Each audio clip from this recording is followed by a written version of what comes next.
بسم اللہ الرحمن الرحیم۔ السلام علیکم ناظرین، آج کی ویڈیو میں ہم بات کریں گے تعمیر کعبہ کتنی بار ہوئی اور کب اور کس کس نے کی۔ اسلام سے پہلے عربوں کے خصوصاً مکہ اور مدینہ کے حالات کیا تھے، یہودیوں کا کیسے قتل عام کیا گیا، اور حضرت اسماعیل علیہ السلام نے اپنی بیوی کو طلاق کیوں دی، اور ناظرین کرام ویڈیو کے آخر میں آپ کو احادیث مبارکہ کی روشنی میں بتائیں گے کہ مکہ میں بت پرستی کا آغاز کس نے کروایا تھا۔ ناظرین کرام، آج کی ویڈیو انتہائی اہم ہونے والی ہے، اس کو آخر تک لازمی دیکھیے گا۔ تو آئیے آغاز کرتے ہیں اپنی آج کی اس ویڈیو کا۔ حضرت ابراہیم علیہ السلام نے عراق سے شام اور شام سے مصر کی طرف ہجرت کی۔ وہ سفر و حضر میں توحید کا پرچم بلند کیے رکھتے تھے۔ ان کی اہلیہ محترمہ حضرت سارہ علیہ السلام بھی ان کے ہمراہ تھیں۔ وہ اپنے دور کی حسین ترین عورت تھیں۔ اس دور کے شاہ مصر کی عادت بد تھی کہ وہ ہر خوبصورت عورت کو حاصل کرنا اپنا حق سمجھتا تھا۔ اللہ تعالیٰ کا فیصلہ تھا کہ وہ حضرت سارہ علیہ السلام کو اس کے ناپاک ارادوں سے محفوظ رکھے گا۔ اللہ کا امر پورا ہوا۔ حضرت سارہ علیہ السلام نہ صرف اللہ کی حفاظت میں محفوظ و مامون رہیں، بلکہ وہ اس بدبخت کے ہاں سے ایک خادمہ بھی لے آئیں۔ اس خادمہ کا نام ہاجرہ تھا۔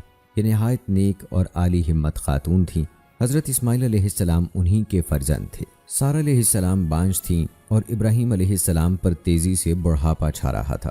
ان کے بال سفید ہو گئے تھے، اس لیے حضرت سارہ علیہ السلام نے فیصلہ کیا کہ وہ یہ خادمہ ابراہیم علیہ السلام کو دے دیں تاکہ وہ ان سے شادی کر لیں۔ ان کا خیال تھا کہ شاید حاجرہ علیہ السلام سے انہیں نیک اولاد نصیب ہو جائے۔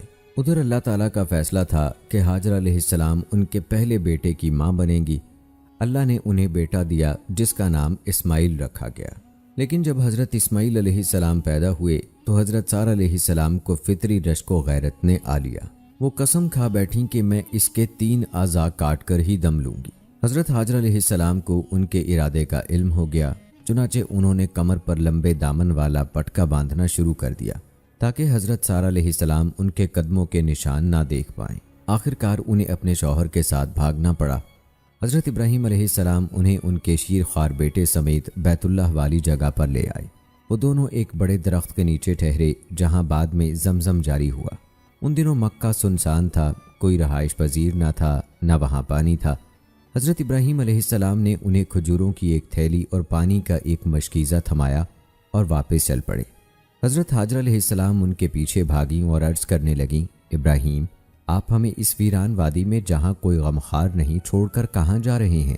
مگر ان کے بار بار پکارنے پر جواب تو دور، حضرت ابراہیم علیہ السلام نے مڑ کر بھی نہ دیکھا۔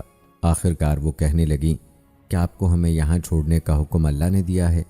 حضرت ابراہیم علیہ السلام نے جواب دیا، ہاں۔ حضرت حاجرہ علیہ السلام یہ سن کر لوٹ آئیں اور کہنے لگیں، تب اللہ تعالی ہمیں ضائع نہیں کرے گا۔ حضرت ابراہیم علیہ السلام چلتے گئے، حتیٰ کہ جب ایک گھاٹی کے پاس پہنچ کر ان کی نظروں سے اوجھل ہو گئے تو بیت اللہ کی طرف منہ کیا اور یہ دعا کی، اے ہمارے رب، میں نے اپنی کچھ نسل ایک بے زراعت وادی میں تیری حرمت والے گھر کے پاس بسائی ہے۔ اے ہمارے رب، اس لیے کہ وہ نماز قائم کریں، چنانچہ تو بعض لوگوں کے دلوں کو ایسا کر دے کہ ان کی طرف مائل رہیں، اور انہیں ہر قسم کے پھلوں سے رزق دے تاکہ وہ تیرا شکر کریں۔ چند دنوں میں پانی ختم ہو گیا۔ حضرت حاجرہ علیہ السلام اور ان کا بیٹا پیاس کے مارے بے چین ہو گئے۔ پیاس سے بلکتا بچہ ماں سے دیکھا نہ گیا۔ وہ بھاگیں، قریب پہاڑی صفا پر چڑھیں اور وادی میں ادھر ادھر دیکھنے لگیں، شاید کوئی نظر آ جائے، لیکن اس سنسان فضا میں کون نظر آتا۔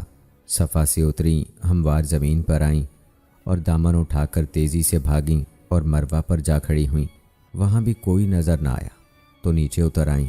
وہ بے قراری کے عالم میں اسی طرح بھاگتی دوڑتی رہیں۔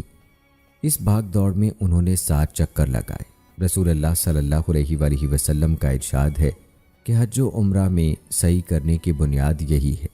7ویں چکر میں جب وہ مروہ پر تھیں تو حضرت جبرائیل علیہ السلام تشریف لائے اور زمزم کی جگہ پر اپنی ایڑی یا پر رگڑنے لگے، حتیٰ کہ وہاں سے پانی نکل آیا۔ وہ یہ دیکھ کر بھاگیں اور آ کر حوض سا بنانے لگیں تاکہ پانی محفوظ ہو جائے۔ انہوں نے یہ پانی جلدی جلدی اپنے مشکیزے میں بھرا، پانی فوارے کی طرح پھوٹ رہا تھا۔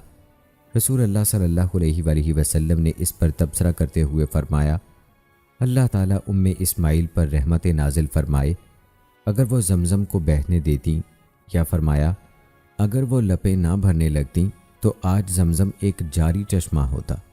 بہرحال انہوں نے پانی پیا اور بچے کو دودھ پلایا۔ فرشتے نے ان سے کہا آپ یہ خیال بھی دل میں نہ لائیں کہ ہم یوں ہی مر کھپ جائیں گے، یہاں بیت اللہ ہے جسے یہ بچہ اور اس کا والد مل کر تعمیر کریں گے۔ یاد رکھو اللہ تعالیٰ اپنے سچے بندوں کو ضائع نہیں فرماتا۔ وہ انہی حالات میں زندگی بسر کر رہے تھے کہ ان کے قریب سے قبیلہ جرہم کا ایک خاندان گزرا۔ یہ لوگ قحطانی تھے اور یمن سے تعلق رکھتے تھے۔ جب انہوں نے پانی دیکھا تو حضرت حاجرہ علیہ السلام سے وہاں رہائش کی اجازت مانگی۔ انہوں نے بخوشی اجازت دے دی، تاہم یہ شرط رکھی کہ ان کا پانی پر کوئی حق نہیں ہوگا۔ انہوں نے یہ شرط تسلیم کر لی اور اپنے باقی اہل خانہ کو بھی وہیں بلا لیا اور سب مل کر رہنے لگے۔ ادھر بچہ جوان ہو گیا، اس نے ان سے عربی بھی سیکھ لی تھی۔ یہ جوان انہیں بہت پسند آیا۔ وہ شادی کی عمر کو پہنچا تو انہوں نے اپنی ایک لڑکی سے اس کی شادی کر دی۔ حضرت حاجرہ علیہ السلام کی وفات پر حضرت ابراہیم علیہ السلام تشریف لائے۔ حضرت اسماعیل علیہ السلام گھر پر نہیں تھے۔ انہوں نے دریافت فرمایا اسماعیل کہاں ہے؟ بیوی بولی وہ کسی کام سے باہر گئے ہیں۔ حضرت ابراہیم علیہ السلام نے بہو کی خیر خیریت دریافت کی تو وہ پھٹ پڑی۔ طرح طرح کے شکوے کرنے کے بعد بولی ہم بڑی مصیبت سے زندگی گزار رہے ہیں۔ حضرت ابراہیم علیہ السلام نے فرمایا انہیں میرا سلام پہنچانا اور کہنا کہ وہ گھر کی چوکھٹ بدل دیں۔ حضرت اسماعیل علیہ السلام واپس آئے تو ان کی بیوی نے سارا واقعہ سنایا۔ وہ جان گئے کہ وہ میرے ابا جان تھے۔ وہ اپنے والد گرامی کے پیغام کا مطلب سمجھ گئے کہ چوکھٹ سے مراد بیوی ہے، چنانچہ انہوں نے اسے طلاق دے دی اور ایک دوسری عورت سے شادی کر لی۔ کچھ عرصے کے بعد حضرت ابراہیم علیہ السلام دوبارہ تشریف لائے۔ اس دفعہ بھی اسماعیل علیہ السلام گھر نہ ملے۔ آپ نے ان کی بیوی سے حال احوال پوچھا تو اس اللہ کی بندی نے اللہ تعالیٰ کا خوب شکر ادا کیا اور کہا کہ ہم ہنسی خوشی رہ رہے ہیں اور خوب کھا پی رہے ہیں۔ حضرت نے اسی بیوی کو آخری دم تک اپنے عقد میں رکھا۔ ابراہیم علیہ السلام نے فرمایا انہیں میرا سلام پہنچانا اور کہنا کہ گھر کی چوکھٹ قائم رکھیں۔ حضرت اسماعیل علیہ السلام واپس آئے تو بیوی نے یہ ماجرا سنایا۔ وہ سمجھ گئے کہ وہ میرے والد محترم تھے، یعنی ابراہیم علیہ السلام ہی تھے۔ وہ اپنے والد کے پیغام کا مطلب یہ سمجھے کہ موجودہ بیوی سے عقد قائم رکھا جائے، اور پھر اس کے بعد مدتوں حضرت ابراہیم علیہ السلام دوبارہ نہیں آئے۔ ایک دن تشریف لائے تو بیٹے کو زمزم کے پاس پایا، وہ اپنے تیروں کی مرمت کر رہے تھے۔ اسماعیل علیہ السلام کی نظر ان پر پڑی تو اٹھے اور آگے بڑھ کر والد ماجد کے سینے سے لپٹ گئے۔ خیر خیریت دریافت کرنے کے بعد حضرت ابراہیم علیہ السلام نے فرمایا کہ اللہ تعالیٰ نے مجھے ایک کام کرنے کا حکم دیا ہے، تو مجھ سے تعاون کرو۔ زمزم کے قریب ایک ٹیلا تھا۔ حضرت ابراہیم علیہ السلام نے اس طرف اشارہ کیا اور فرمایا یہاں اللہ تعالیٰ کا گھر تعمیر کرنا ہے۔ حضرت ابراہیم علیہ السلام بیت اللہ تعمیر کرنے لگے۔ حضرت اسماعیل علیہ السلام پتھر لاتے، والد گرامی کو تھماتے اور وہ دیواریں چنتے جاتے۔ جب عمارت اونچی ہو گئی اور زمین پر کھڑے ہو کر تعمیراتی کام کرنا ممکن نہ رہا تو حضرت اسماعیل علیہ السلام وہ پتھر لائے جسے آج دنیا مقام ابراہیم کے نام سے جانتی ہے۔ اب حضرت ابراہیم علیہ السلام اس پتھر پر کھڑے ہوئے اور عمارت بنانے لگے۔ کیوں یہ دونوں عظیم باپ بیٹا عمارت بھی بناتے جاتے تھے اور عذرائے تشکر یہ دعا بھی کرتے جاتے تھے اے ہمارے رب، ہماری طرف سے یہ خدمت قبول کر، بلا شبہ تو ہی خوب سننے والا، خوب جاننے والا ہے۔ راہ حق میں اطاعت جواری کا یہ کوئی پہلا واقعہ نہیں تھا۔ حضرت اسماعیل علیہ السلام میں آداب فرزندی کوٹ کوٹ کر بھرے ہوئے تھے، جن کا پورا پورا مظاہرہ انہوں نے افوان شباب ہی میں اس وقت کر دکھایا جب حضرت ابراہیم علیہ السلام کو خواب میں اشارہ ہوا کہ اپنے بیٹے کو اللہ تعالیٰ کے راستے میں قربان کر دیں۔ آپ نے بیٹے سے فرمایا اے میرے پیارے بیٹے، بے شک میں خواب میں دیکھتا ہوں کہ میں تجھے ذبح کر رہا ہوں، اب تو دیکھ تیری کیا رائے ہے۔ سعادت مند بیٹے کو عرفان حقیقت نصیب ہو گیا۔ فوراً سر جھکا کر عرض کی ابا جان، جو آپ کو حکم دیا گیا ہے کر گزریں، انشاءاللہ آپ مجھے صبر کرنے والوں میں سے پائیں گے۔ حضرت ابراہیم علیہ السلام اللہ تعالیٰ کے حکم پر عمل درآمد کے لیے اسماعیل علیہ السلام کو مینا لے گئے۔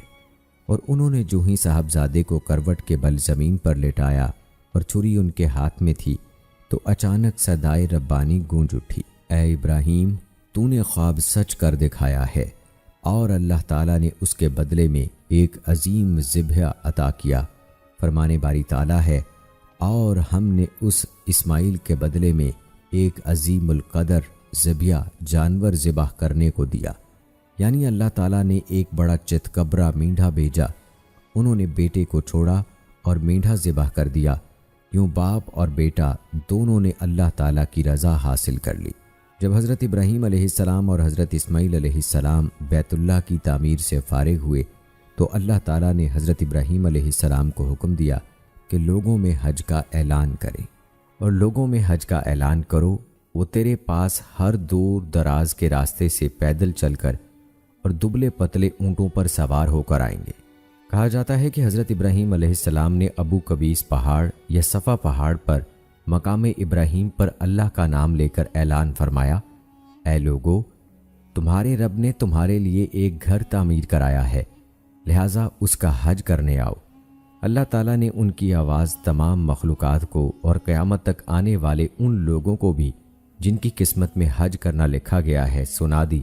چنانچہ لوگوں نے ان الفاظ سے جواب دیا، میں حاضر ہوں اے اللہ، میں حاضر ہوں، یعنی لبیک اللہم لبیک۔ قرآن مجید کے ارشاد کے مطابق حضرت ابراہیم علیہ السلام اور حضرت اسماعیل علیہ السلام نے اللہ رب العزت کے حضور دعا کی، اے ہمارے رب، اور ان میں انہی میں سے ایک رسول بھیج، وہ ان کے سامنے تیری آیات تلاوت کرے اور انہیں کتاب و حکمت کی تعلیم دے اور انہیں پاک صاف کر دے، بلا شبہ تو ہی غالب خوب حکمت والا ہے۔ امام ابو جعفر طبری لکھتے ہیں، ابراہیم و اسماعیل علیہ السلام کی یہ دعا خاص طور پر ہمارے نبی حضرت محمد صلی اللہ علیہ وآلہ وسلم کے حق میں تھی۔ اسی دعا کی نسبت رسول اللہ صلی اللہ علیہ وآلہ وسلم اشارہ کرتے ہوئے فرمایا کرتے تھے، میں اپنے والد ابراہیم علیہ السلام کی دعا کا نتیجہ اور عیسیٰ علیہ السلام کی خوشخبری کا مصداق ہوں۔ حضرت اسماعیل علیہ السلام بیت اللہ کے قریب اپنے سسرالی رشتہ داروں کے ساتھ رہنے لگے، حتیٰ کہ اللہ تعالیٰ نے انہیں حجاز میں رہنے والے امالیک، ایک قدیم قوم، اور یمن والوں کی طرف رسول بنا کر بھیجا۔ اللہ تعالیٰ کا ارشاد ہے، اور کتاب میں اسماعیل کا ذکر کرو، بلا شبہ وہ وعدے کا سچا تھا اور رسول نبی تھا۔ اللہ تعالیٰ نے انہیں 12 عظیم بیٹے عطا فرمائے۔ امام ابن اسحاق نے ان کے نام بھی درج کیے ہیں، جو حافظ ابن کثیر رحمۃ اللہ علیہ نے ان کے حوالے سے نقل کیے ہیں۔ 2 بڑے بیٹے نابت اور کیدار کے نام سے موسوم تھے۔ حضرت نابت ہی وہ شخصیت ہیں جنہیں ابراہیم و اسماعیل علیہ السلام کی دعوت کے کام کے لیے منتخب کیا گیا۔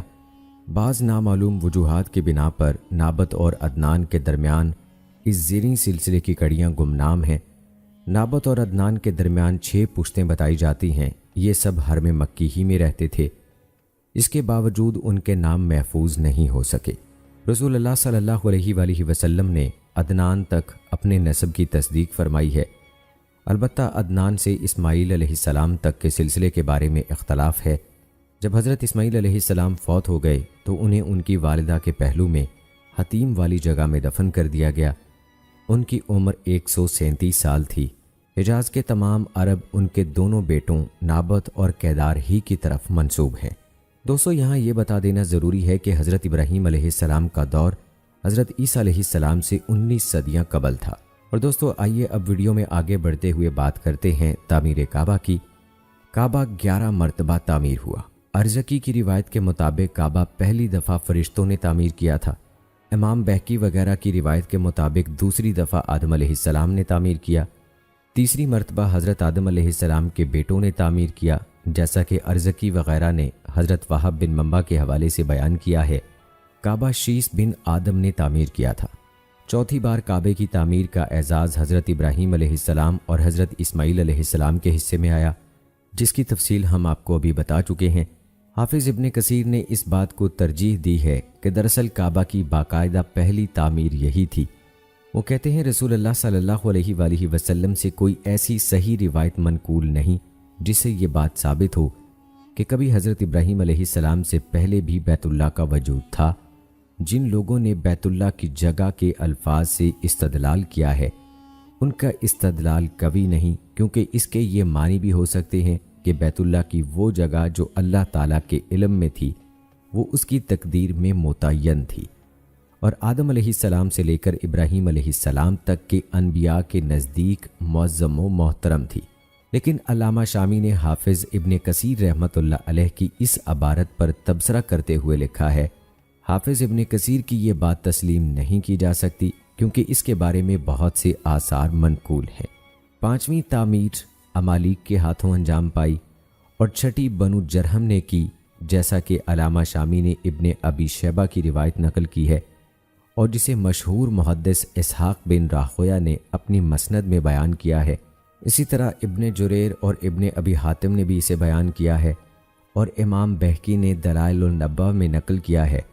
یہ روایت حضرت علی رضی اللہ تعالی عنہ سے مروی ہے کہ بنو جرہم کے دور میں بیت اللہ کی تعمیر کی نوبت 1 یا 2 مرتبہ اس وقت پیش آئی جب سیلاب کی شدت سے بیت اللہ کی دیوار مسمار ہو گئی تھی، لیکن در حقیقت یہ کوئی نئی تعمیر نہیں تھی، بلکہ یہ تو محض کعبے کے ایک بوسیدہ حصے کی مرمت تھی، اور سیلابی پانی اور کعبے کے درمیان ایک دیوار بنا دی گئی تھی جسے عامر بن جارود نے تعمیر کیا تھا۔ یہ روایت ہم آپ کو پہلے بتا چکے ہیں۔ اور دوستو، 7ویں دفعہ اسے نبی اکرم صلی اللہ علیہ وآلہ وسلم کے جد امجد قصہ بن کلاب نے تعمیر کیا۔ 8ویں دفعہ کعبہ قریش نے تعمیر کیا۔ اس وقت اس کی تعمیر میں خود رسول اللہ صلی اللہ علیہ وآلہ وسلم بھی بنفس نفیس شریک تھے۔ اس وقت آپ کی عمر مبارک 35 سال تھی۔ 9ویں تعمیر حضرت عبداللہ بن زبیر رضی اللہ تعالی عنہ کے ہاتھوں ہوئی۔ یہ بات متفق علیہ روایت میں مذکور ہے۔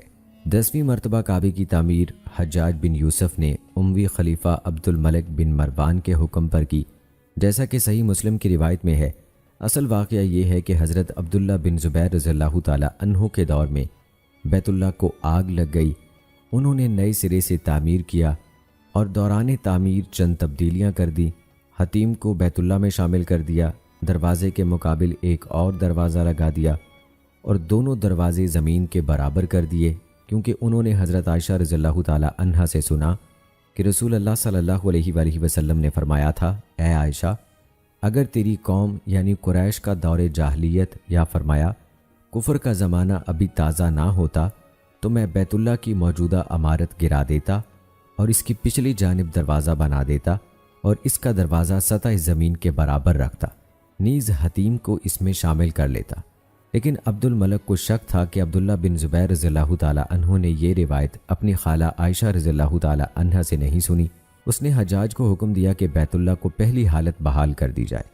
چنانچہ حجاج نے یہ تمام تبدیلیاں ختم کر کے بیت اللہ کو حسب سابق پہلی حالت پر تعمیر کر دیا۔ بعد میں مشہور شاعر عمر بن ابی ربیعہ کے بھائی حارث بن عبداللہ بن ابی ربیعہ نے خلیفہ عبد الملک کے روبرو تصدیق کی کہ یہ روایت میں نے بھی عائشہ رضی اللہ تعالی عنہا سے سنی ہے، تو عبد الملک کو اپنے کیے پر بہت افسوس ہوا۔ مروی ہے کہ خلیفہ ہارون الرشید عباسی نے ارادہ کیا تھا کہ وہ کعبے کو از سر نو سیدنا عبداللہ بن زبیر رضی اللہ تعالی عنہ کی تعمیر کے مطابق کر دے، لیکن امام مالک رحمۃ اللہ علیہ نے اس کی مخالفت کی اور فرمایا، امیر المومنین، میں آپ کو اللہ تعالیٰ کا واسطہ دے کر کہتا ہوں کہ بیت اللہ کو اپنے بعد آنے والے بادشاہوں کے لیے کھیل نہ بنائیں کہ جس کا جی چاہے اسے ڈھاتا بناتا رہے، اس طرح لوگوں کے دلوں سے بیت اللہ کی ہیبت اٹھ جائے گی۔ یہ بات ہارون الرشید کی سمجھ میں آ گئی اور وہ اپنے ارادے سے باز آ گیا۔ 11ویں مرتبہ سلطان مراد خان چہارم عثمانی نے 1040 ہجری یعنی 1630 عیسوی میں کعبہ کی تعمیر کی، جس کا ذکر محمد علی بن علان نے اسی موضوع پر اپنی تالیف کردہ کتابچے میں کیا ہے۔ اس تعمیر کی ضرورت اس لیے پیش آئی کہ سیلاب کی وجہ سے کعبے کی عمارت کے کچھ حصے منہدم ہو گئے تھے۔ تعمیر کعبہ کے بارے میں نازل ہونے والی قرآنی آیات اور احادیث صحیحہ، جن میں صحیح بخاری کی روایات بھی شامل ہیں، یہی معلوم ہوتا ہے کہ کعبہ مشرفہ کے اولین بانی حضرت ابراہیم و اسماعیل علیہ السلام ہی ہیں۔ بیت اللہ کی جگہ ایک بلند ٹیلہ تھا جس سے فرشتے اور پہلے انبیاء علیہ السلام واقف تھے، اور یہ جگہ قدیم زمانے سے ہی معظم و مشرف سمجھی جاتی تھی، حتیٰ کہ حضرت ابراہیم علیہ السلام نے اپنے زمانے میں باقاعدہ بنیادیں کھود کر کعبہ تعمیر کیا۔ باقی رہیں وہ روایات جن میں اس سے بھی پہلے کعبے کی عمارت کا تذکرہ ہے، تو وہ ان میں سے اکثر صحابہ یا تابعین کے اقوال ہیں۔ انہیں بیان کرنے والے بھی فاقہی اور ارزقی جیسے مورخین اور ایسے محدثین اور مفسرین ہیں جو اپنی کتابوں میں صرف صحیح اور حسن روایات کی پابندی نہیں کرتے بلکہ ہر قسم کی روایات نقل کر دیتے ہیں۔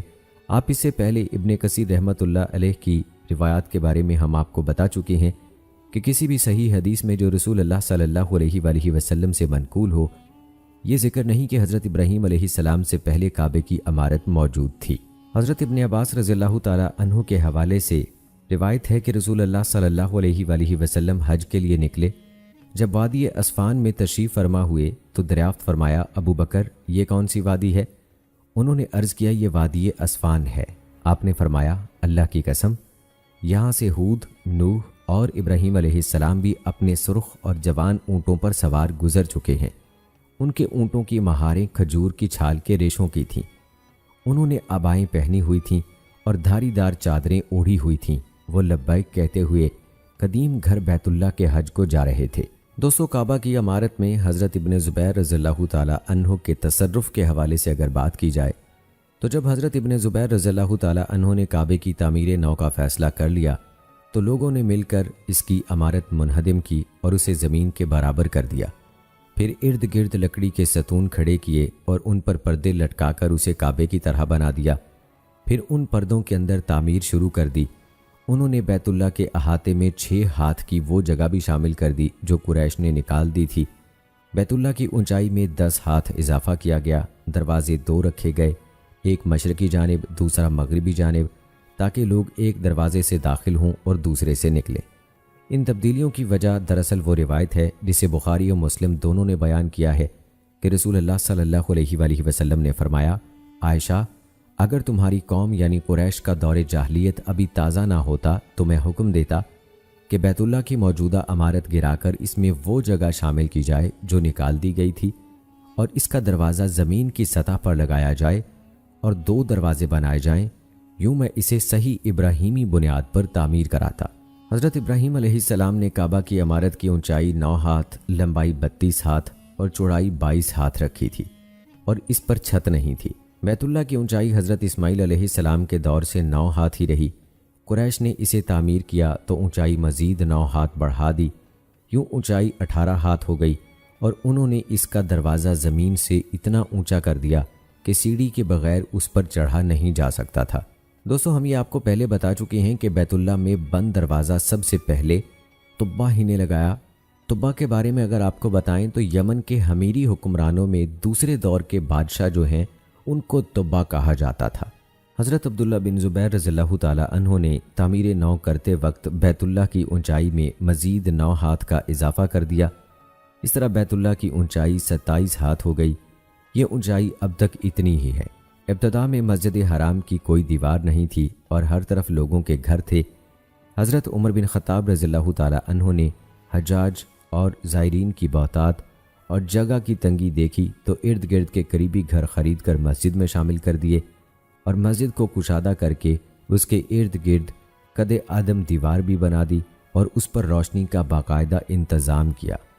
پھر حضرت عثمان رضی اللہ تعالی عنہ نے مزید تنگی محسوس کرتے ہوئے بہت سے اور گھر خرید کر حرم میں مزید توسیع کی۔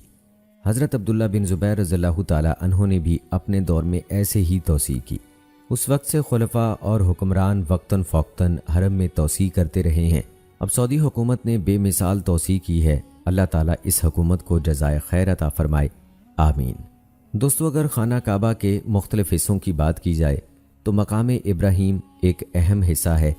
مقام ابراہیم سے مراد وہ پتھر ہے جس پر کھڑے ہو کر حضرت ابراہیم علیہ السلام کعبے کی عمارت تعمیر کرتے رہے، جبکہ دیواروں کی اونچائی ان کی قامت سے بلند ہو گئی تھی۔ اس پتھر پر آپ کے قدموں کے نشانات ثبت ہو گئے اور اسلام کے ابتدائی دور تک یہ نشانات برقرار رہے تھے، مگر لوگوں کے بکثرت چھونے اور متواتر ہاتھ لگاتے رہنے کی وجہ سے قریب قریب محو ہو گئے۔ اسی مقام ابراہیم کے بارے میں ابو طالب کہتے تھے، حضرت ابراہیم علیہ السلام نے جوتوں کے بغیر ننگے پاؤں کھڑے ہو کر کعبے کی دیواریں چینی۔ پتھر پر حضرت ابراہیم علیہ السلام کے بغیر جوتے کے قدموں کے نشانات دیکھو جو ابھی تک تر و تازہ ہیں۔ وہ پتھر ان کے پاؤں کے نیچے نرم پڑ گیا تھا۔ روایت ہے کہ قدیم زمانے سے حضرت عمر رضی اللہ تعالی عنہ کے دور خلافت تک مقام ابراہیم کعبہ کی دیوار سے متصل رکھا ہوا تھا۔ حضرت عمر رضی اللہ تعالی عنہ نے طواف کرنے اور مقام ابراہیم کے پاس نماز پڑھنے والوں کی آسانی کے لیے اسے بیت اللہ سے کچھ دور رکھوا دیا۔ دیگر صحابہ نے بھی حضرت عمر رضی اللہ تعالی عنہ کے اس اقدام کو مستحسن سمجھا۔ دوستو، ہم آپ کو پہلے بتا چکے ہیں کہ مقام ابراہیم کے قریب نماز پڑھنے کا حکم حضرت عمر رضی اللہ تعالی عنہ کی رائے کی موافقت میں نازل ہوا۔ اس کا پس منظر یہ ہے کہ ایک موقع پر حضرت عمر رضی اللہ تعالی عنہ نے رسول اللہ صلی اللہ علیہ وآلہ وسلم سے درخواست کی کہ اے اللہ کے رسول، میری خواہش ہے کہ ہم طواف کے بعد مقام ابراہیم کے پاس نماز پڑھا کریں۔ اس پر اللہ تعالیٰ نے حکم نازل فرمایا، اور تم مقام ابراہیم کو جائے نماز بناؤ۔ یہاں ایک اور حقیقت کی وضاحت بھی ضروری ہے دوستو، کہ حضرت ابراہیم علیہ السلام نے مسجد اقصی بھی تعمیر کی تھی، اور یہ بھی کہا گیا کہ حضرت یعقوب علیہ السلام نے مسجد اقصی کی بنیاد رکھی تھی۔ رسول اللہ صلی اللہ علیہ وآلہ وسلم کی ایک حدیث کے مطابق بیت اللہ اور بیت المقدس یعنی مسجد اقصی کی تعمیر کے درمیان 40 سال کا فرق تھا۔ باقی رہی وہ حدیث جو امام نسائی رحمۃ اللہ علیہ نے بیان کی ہے کہ مسجد اقصی حضرت سلیمان بن داؤد علیہ السلام نے تعمیر کی، تو دراصل اس حدیث میں تعمیر سے مراد اس کی تجدید ثانی ہے۔ امام سیوطی، حافظ ابن قیم اور حافظ ابن حجر عسقلانی رحمۃ اللہ علیہ نے یہی بات کہی ہے۔ دوستو، یہ تھا تذکرہ خانہ کعبہ کی تعمیر کے حوالے سے۔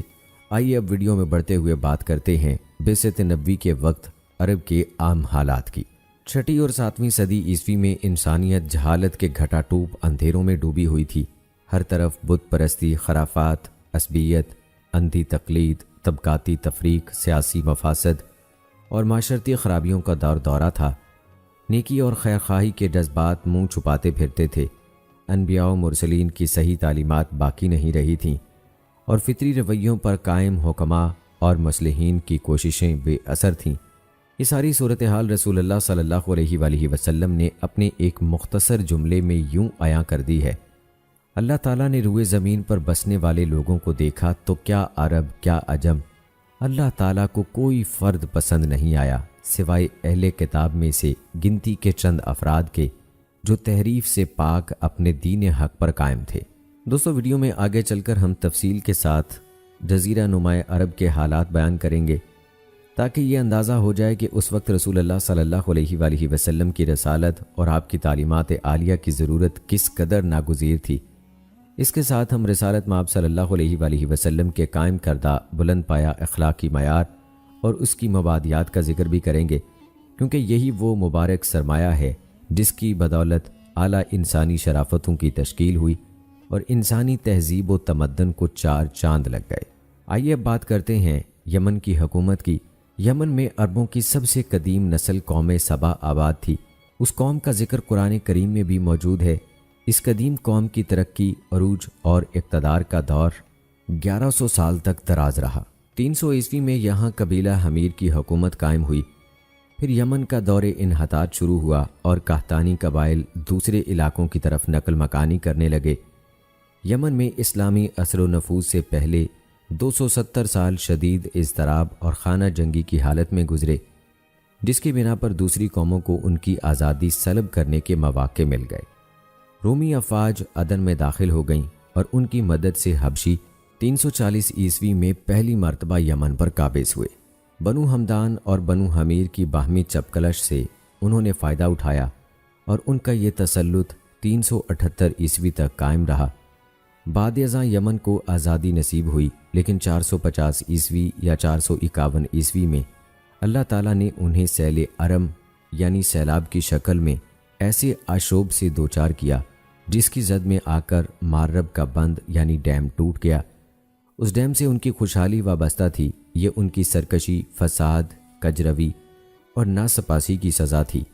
اللہ تعالیٰ کے قانون کی روح سے ایسے لوگوں کا یہی انجام ہوتا ہے۔ 523 عیسوی میں ان کے بادشاہ ذوالنواس نے عیسائیوں کے خلاف زبردست تحریک چلائی تاکہ وہ اپنے دین سے برگشتہ ہو جائیں۔ جب یہ مقصد حاصل نہ ہوا تو اس نے ایک بڑی خندق کھدوائی، اسے آگ سے بھر دیا، پھر عیسائیوں کو اس میں جھونک کر زندہ جلا ڈالا۔ قرآن کریم کی سورہ بروج کی ان آیات میں اس واقعے کی طرف اشارہ ہے جن کا ترجمہ ہے: ہلاک کیے گئے خندقوں والے، ان خندقوں میں آگ تھی ایندھن والی۔ نتیجتاً رومیوں نے حبشیوں کو انگیخت کیا کہ وہ یمن پر دوبارہ قبضہ کر لیں،